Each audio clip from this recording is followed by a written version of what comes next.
Chapter 21. The Expedition. It was a cheerless morning when they got into the street, blowing and raining hard, and the clouds looking dull and stormy. The night had been very wet, for large pools of water had collected in the road, and the kennels were overflowing. There was a faint glimmering of the coming day in the sky, but it rather aggravated than relieved the gloom of the scene, the somber light only serving to pale that which the street lamps afforded, without shedding any warmer or brighter tints upon the wet housetops and dreary streets. There appeared to be nobody stirring in that quarter of the town, for the windows of the houses were all closely shut, and the streets through which they passed noiseless and empty. By the time they had turned into the Bethnal Green Road, the day had fairly begun to break. Many of the lamps were already extinguished, a few country wagons were slowly toiling on towards London, and now and then a stagecoach, covered with mud, rattled briskly by, the driver bestowing as he passed an admonitory lash upon the heavy wagoner, who, by keeping on the wrong side of the road, had endangered his arriving at the office a quarter of a minute after his time. The public houses, with gaslights burning inside, were already open. By degrees other shops began to be unclosed, and a few scattered people were met with. Then came straggling groups of laborers going to their work, then men and women with fish baskets on their heads, donkey carts laden with vegetables, chaise carts filled with livestock or whole carcasses of meat, milk women with pails, and an unbroken concourse of people trudging out with various supplies to the eastern suburbs of the town. As they approached the city, the noise and traffic gradually increased, and when they threaded the streets between Shoreditch and Smithfield, it had swelled into a roar of sound and bustle. It was as light as it was likely to be till night set in again, and the busy morning of half the London population had begun. Turning down Sun Street and Crown Street and crossing Finsbury Square, Mr. Sykes struck by way of Chiswell Street into Barbican, thence into Long Lane, and so into Smithfield, from which latter place arose a tumult of discordant sounds that filled Oliver Twist with surprise and amazement. It was market morning. The ground was covered nearly ankle deep with filth and mire, and a thick steam perpetually rising from the reeking bodies of the cattle, and mingling with the fog which seemed to rest upon the chimney tops hung heavily above. All the pens in the center of the large area, and as many temporary ones as could be crowded into the vacant space, were filled with sheep, and tied up to posts by the gutter side were long lines of beasts and oxen 3 or 4 deep. Countrymen, butchers, drovers, hawkers, boys, thieves, idlers, and vagabonds of every low grade were mingled together in a dense mass. The whistling of drovers, the barking of dogs, the bellowing and plunging of beasts, the bleating of sheep, and grunting and squeaking of pigs, the cries of hawkers, the shouts, oaths, and quarreling on all sides, the ringing of bells and roar of voices that issued from every public house, the crowding, pushing, driving, beating, whooping, and yelling, the hideous and discordant din that resounded from every corner of the market, and the unwashed, unshaven, squalid, and dirty figures constantly running to and fro and bursting in and out of the throng, rendered it a stunning and bewildering scene which quite confounded the senses. Mr. Sykes, dragging Oliver after him, elbowed his way through the thickest of the crowd, and bestowed very little attention upon the numerous sights and sounds which so astonished the boy. He nodded twice or thrice to a passing friend, and, resisting as many invitations to take a morning dram, pressed steadily onward until they were clear of the turmoil, and had made their way through Hosier Lane into Holborn. "Now, young'un," said Sykes surlily, looking up at the clock of St. Andrew's Church, "hard upon 7. You must step out. Come, don't lag behind already, you lazy legs." Mr. Sykes accompanied this speech with a fierce jerk at his little companion's wrist, and Oliver, quickening his pace into a kind of trot, between a fast walk and a run, kept up with the rapid strides of the housebreaker as well as he could. They kept on their course at this rate until they had passed Hyde Park Corner and were on their way to Kensington, when Sykes relaxed his pace until an empty cart, which was at some little distance behind, came up, when, seeing Hounslow written upon it, he asked the driver with as much civility as he could assume if he would give them a lift as far as Isleworth. "Jump up," said the man. "Is that your boy?" "Yes, he's my boy," replied Sykes, looking hard at Oliver and putting his hand abstractedly into the pocket where the pistol was. "Your father walks rather too quick for you, don't he, my man?" inquired the driver, seeing that Oliver was out of breath. "Not a bit of it," replied Sykes, interposing. "He's used to it. Here, take hold of my hand, Ned. In with you." Thus addressing Oliver, he helped him into the cart, and the driver, pointing to a heap of sacks, told him to lie down there and rest himself.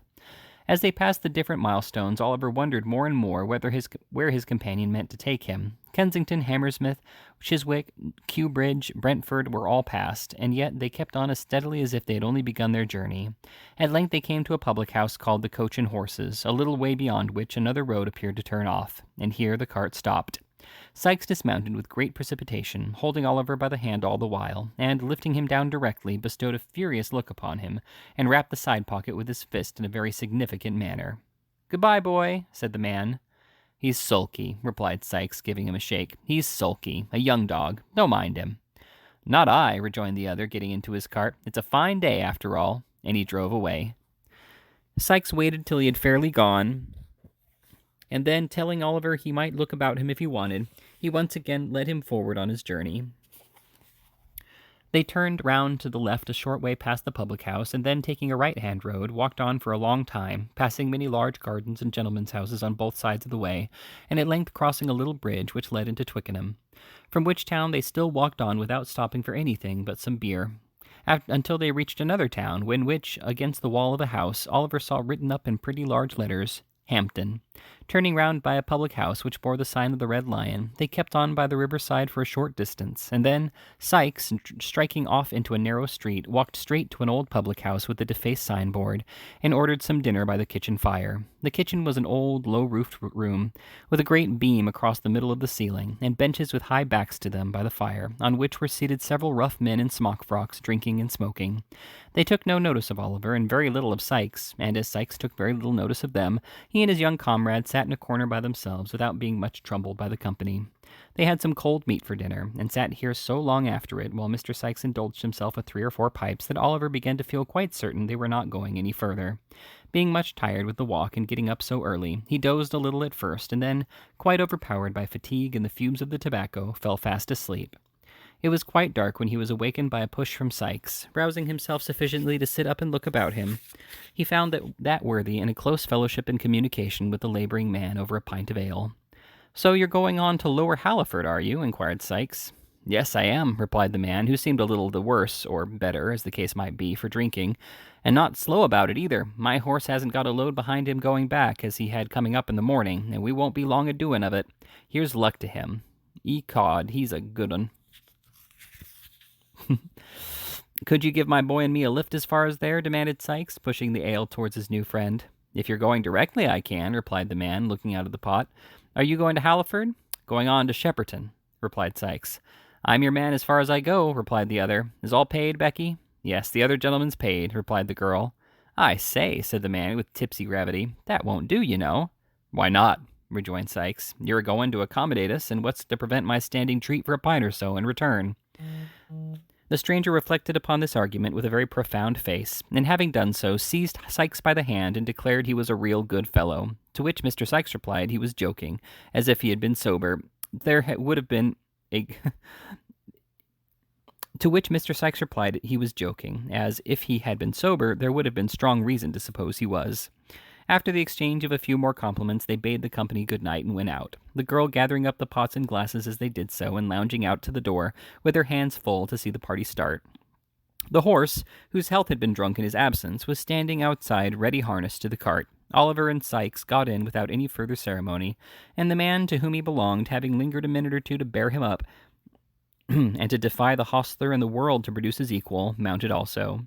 Then the hostler was told to give the horse his head, and his head being given him, he made a very unpleasant use of it, tossing it into the air with great disdain, and running into the parlor windows over the way, after performing which feats, and supporting himself for a short time on his hind legs, he started off at a great speed, and rattled out of the town right gallantly. The night was very dark, and a damp mist rose from the river and the marshy ground about, and spread itself over the dreary fields. It was piercing cold, too. All was gloomy and black. Not a word was spoken, for the driver had grown sleepy,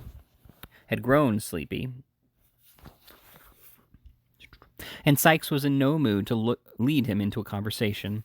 Oliver sat huddled together in a corner of the cart, bewildered with alarm and apprehension, and figuring strange objects in the gaunt trees, whose branches waved grimly to and fro, as if in some fantastic joy at the desolation of the scene. As they passed Sunbury Church, the clock struck 7. There was a light in the ferry house window opposite, which streamed across the road and threw into more somber shadow a dark yew tree with graves beneath it. There was a dull sound of falling water not far off, and the leaves of the old tree stirred gently in the night wind. It seemed like solemn, quiet music for the repose of the dead. Sunbury was passed through, and they came again into the lonely road. 2 or 3 miles more, and the cart stopped. Sykes alighted, and taking Oliver by the hand, they once again walked on. They turned into no house at Shepperton, as the weary boy had expected, but still kept walking on in mud and darkness through gloomy lanes and over cold, open wastes, until they came within sight of the lights of a town at no great distance. On looking intently forward, Oliver saw that the water was just below them, and that they were coming to the foot of a bridge.